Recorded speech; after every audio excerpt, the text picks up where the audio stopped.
हमारे यूनिवर्सिटी के district officer doctor Salim कुमारी, यहाँ पर उपस्थित सभी विभाग के सभी विभाग के शिक्षागण, उपस्थित यहाँ पर छात्र एवं छात्राओं और मीडिया के प्रतिनिधि। तो उनके वक्ताओं ने काफ़ी बातें कही हिंदी के बारे में। मेरी अपनी सोच कुछ अलग है जो आप लोगों के साथ मैं साझा करना चाहूँगा। ये बात बिल्कुल सच है कि हिंदी मातृभाषा है, राजभाषा है, हमारी नाम है, विमान है और हमारी संस्कृति भी है, जो बार बार हमारे कश्यप साहब ने कहा। इस सब के बावजूद भी हम हिंदी का ये आज का दिन 14 सितंबर 1949 के दिन को बराबर याद करते हैं, जब इसे राजभाषा का दर्जा मिला, बाद में राष्ट्रभाषा का भी दर्जा मिला। सवाल उठता है कि क्यों इसकी जरूरत पड़ती है। मैं इसे उल्लेख करना चाहूँ, जो चीज़ें बहुत प्यारी हमें होती हैं उसे हमेशा हम लोग याद करना चाहते हैं, चाहे मेरे बच्चे का जन्म दिवस हो या मेरे पिताजी का पुण्यतिथि हो। हम उन चीज़ों को हमेशा याद करते हैं जो हमारे लिए बहुत स्मरणीय रहता है, जो हमारे साथ, हमारे शरीर से, हमारे मन अस्तित्व से जुड़ा हुआ रहता है, इसे हम लोग बार बार याद करते हैं। और यही कारण है कि हम लोग ये हिंदी दिवस के रूप में मनाते हैं, जो इनके प्रति हमारी आस्था है, हमारा प्रेम जुड़ा हुआ है, हमारी संस्कृति जुड़ी हुई है। इसलिए बार बार हम इसको 14 सितंबर को हम लोग इसको हिंदी दिवस के रूप में हमारे कुलपति महोदय ने बहुत सही कहा कि जब यह दिवस मनाए तो इसे पखवाड़े में मनाए, सप्ताह में मनाए, महीनों में मनाए और इसमें सभी लोगों की भागीदारी होनी चाहिए। सवाल ये उठता है कि आज हिंदी भाषा जब बनती है, बहुत सही कहा लोगों ने कि ये हमारी संस्कृति बनती है।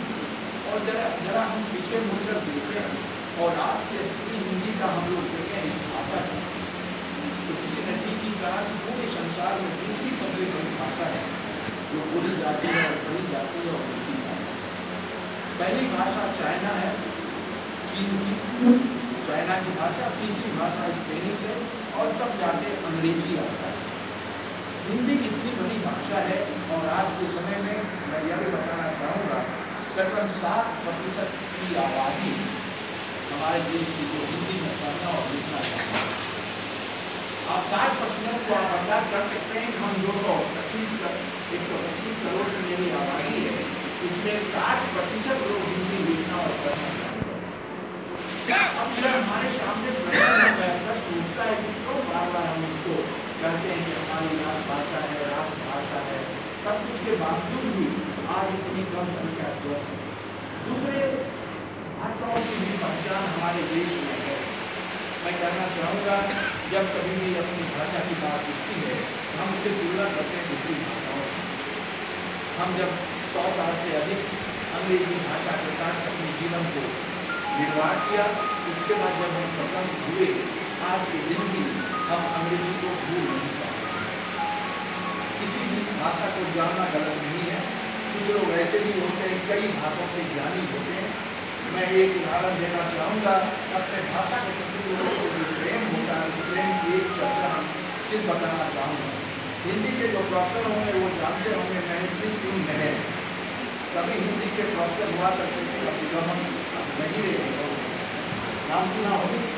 वो इंग्लैंड गए, वो हार्वर्ड यूनिवर्सिटी में वो प्रोफेसर थे, हिंदी के अध्यक्ष भी थे और डीन भी थे, नंबर मिले कई चीज़ें रहे। वो इंग्लैंड गए और भारतवर्ष से लेकर इंग्लैंड तक कभी भी उन्होंने हिंदी भाषा को छोड़कर दूसरी भाषा का प्रयोग नहीं किया। इतना ही नहीं, इवन कि वो इंग्लैंड जब गए, उनके साथ द्विभाषी लोग थे जिनको विज्ञान जिस इंस्टीट्यूट में गए थे, उस इंस्टीट्यूट वाले ने उन्हें द्विभाषी दिया था, लेकिन कभी भी वह हिंदी के अलावे कोई भी भाषा का प्रयोग एक शब्द भी नहीं किया। और सबसे खूबी ये है कि वो भागलपुरी अंगिका भाषा बोलते, उन्होंने हिंदी भी नहीं बोलते, लिखते थे हिंदी, पढ़ाते थे हिंदी, लेकिन हमेशा बोलते थे भागलपुरी अंगिका। ये होनी चाहिए हम अपनी भाषा के प्रति लगाव। अगर हम यहाँ हैं, अगर हम इतना बोल करते हैं तो क्यों नहीं मैथिली में हमेशा हम बात करते हैं। अगर हम बंगाली हैं, बंगला जानना जानते हैं तो हम बंगला में क्यों नहीं बात करते। लोग बात करते हैं, लेकिन हमारे बीच जो हिंदी बोलने वाले लोग हैं वो हमेशा परहेज करेंगे। दिल्ली जब चले जाएंगे तो वहाँ दिल्ली की भाषा सीखने का प्रयास करते हैं। वो दूसरी जगह जाते हैं कि वहाँ की भाषा सीखने के प्रयास करते हैं और अपनी संस्कृति और अपनी भाषा को भूलने लगते हैं। मैं यहाँ पर हूँ, मैं जब भी बात करता हूँ पुराने लोगों से जो भी लगता है कि हमारे जो प्रतिष्ठित हैं, शिक्षण हैं, बड़े हैं, कोशिश करता हूँ मैं कि उन्हीं की भाषा में उनसे मैं बात करूँ। कोशिश मैं करता हूँ यहाँ मैथिली बोलने का भी लोगों के साथ। बंगाल जब जाता हूँ तो बंगला बोलने का भी प्रयास करता हूँ। लेकिन सबसे बड़ी बात है कि आपकी किसी भाषा के प्रति आस्था तभी बनेगी जब उसके प्रति आपको प्रेम हो। इसीलिए किसी ने कहा भी है कि भाषा दो तरह का होता है, एक तर्क भाषा, दूसरा होता है प्रेम। तर्क भाषा में लोगों में डिस्कशन होते हैं, वार्तालाप होते हैं, आप अपनी बातों को उनके मन तक पहुंचाते हैं। हो सकता है कि वह आपसे उस बात पर तैयार नहीं हो, आपकी बात को नहीं सुने, आपकी बात को नहीं माने, आपके विचारों से बिल्कुल वह अलग थलग है। लेकिन दूसरी भाषा होती है प्रेम की भाषा। वह प्रेम की भाषा ऐसी है कि जो आपकी भाषा दूसरे के दिल को छूता है, और जब वह दिल को छूता है तो वह अपने आप उस भाषा के प्रति उसका भी प्रेम जगता है। आज जैसे कि गुरु के वक्ताओं ने कहा, अंग्रेजी में बहुत सारे हिंदी के शब्द भी आते हैं, और मैं उर्दू और हिंदी में तो कोई फर्क है ही नहीं। अगर आप दोनों को मिलाकर तुलना करेंगे तो कई हजारों शब्द ऐसे होंगे कि दोनों में एक दूसरे पर व्यवहार में लाया जा रहा है। मैं अंग्रेजी की बात कर रहा हूँ। इतने साल से अंग्रेजी हमारे देश में है और हमने अंग्रेजियत को नहीं अपनाया, अंग्रेजी भाषा ने हमारे हिंदी भाषा को अपनाया। इसमें करीब 1500 ऐसे शब्द हैं, मोर देन 1500 ऐसे वर्ड्स हैं जिसको कि अंग्रेजी में आज इन्होंने एडॉप्ट कर लिया है, अंगीकार कर लिया है। जैसे कि बताया गया पैकेट हो, लूप हो, ये सब सारी चीज़ें, इवन की जंग हो, स्टेशन हो, ऐसे बहुत सारी चीज़ें, रिक्शा हो, रिक्शा का कॉमन वर्ड जिसको हम यूज करते हैं हिंदी वर्ड। तो इस तरह धीरे धीरे हमारी भाषाएं, आज हिंदी भाषा लोग कहता है यह संकीर्ण है, मैं नहीं मानता। अगर आप देखें कितने ऐसे देश हैं जहाँ हिंदी की भाषा बोली जा रही है, माना कि उसमें लोगों की संख्या कम है, चाहे अमेरिका की बात करें, चाहे इंग्लैंड की बात करें, चाहे नेपाल की, बर्मा की, भूटान की, अब चलिए मॉरिशस की, आप गिनाते चलिए इतने देश, सारी जगहों पर हिंदी के भाषा भाषी लोग हैं और वहाँ भाषा बोली जा रही है। हम लोग बार बार ये हिंदी दिवस इसलिए मनाते हैं कि हम एक जागरूकता लाना चाहते हैं।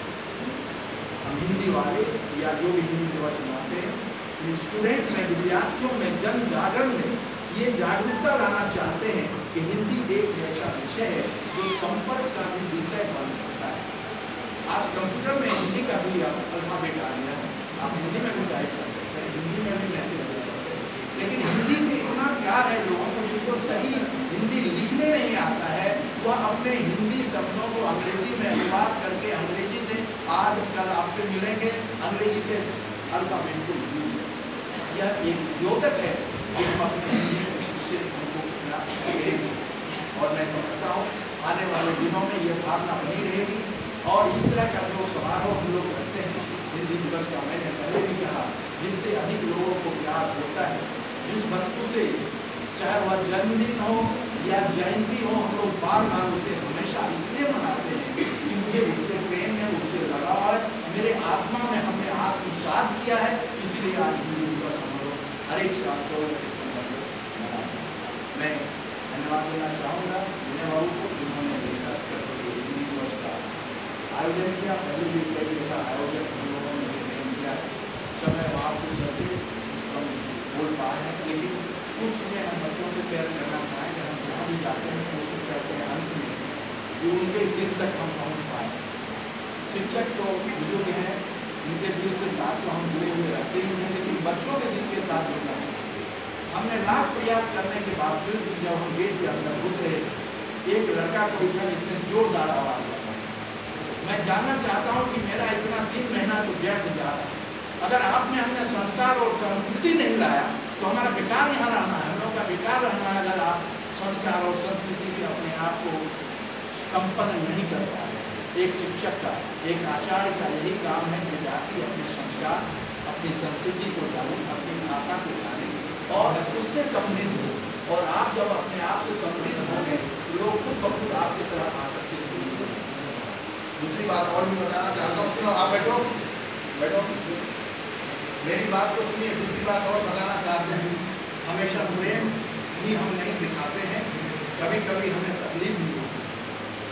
उस लड़के को हम बहुत अच्छे ढंग से जानते हैं, लेकिन उसने यह आवाज़ क्यों निकाली, वो क्या, वो किस चीज़ का परिचय और क्या वो बताना चाह रहा था, ये जानना है। हम पिछले दफे हम जब यहाँ आए थे तो हमने कहा कि पंखा लगवा देंगे, पंखा लग गया। हमने कहा कि पानी की व्यवस्था हो रही है, उसकी हो रही है।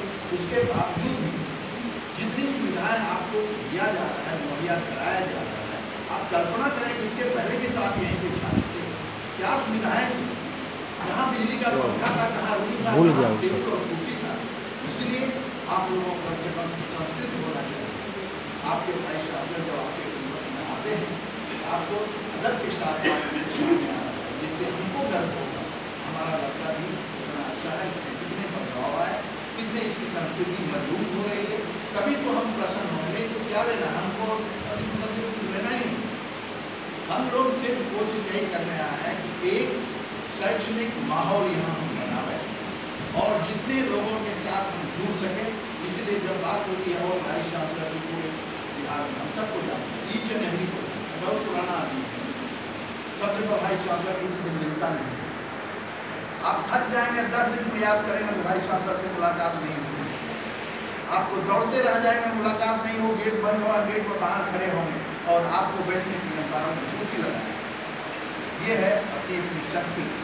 हम भाई चांसलर नहीं हैं, हम तो टीचर्स फ्रेंडली भाई चांसलर हैं, हम तो स्टूडेंट्स फ्रेंडली भाई चांसलर हैं। आपके बारे में हम सोचते हैं, सुबह और शाम हम यही काम करते हैं। इसलिए आप लोग जितने अच्छे होंगे, जितनी अच्छे हम लोगों को उतनी संतुष्टि होगी और अपने भाषा के माध्यम से आप लोगों को बराबर आपके प्रति हम आभार प्रकट करेंगे। हिंदी भाषा धन्यवाद में आभार प्रकट करेंगे, इसलिए कि आपके प्रयास से मुझे कार्य करने की शक्ति मिलती है, मुझे क्षमता मिलती है कि हम सही डायरेक्शन में हम काम करें। ऐसा आज नाराजगी है आप लोगों को, मेरी भाषाओं से ताली तक भी आप नहीं बजाए।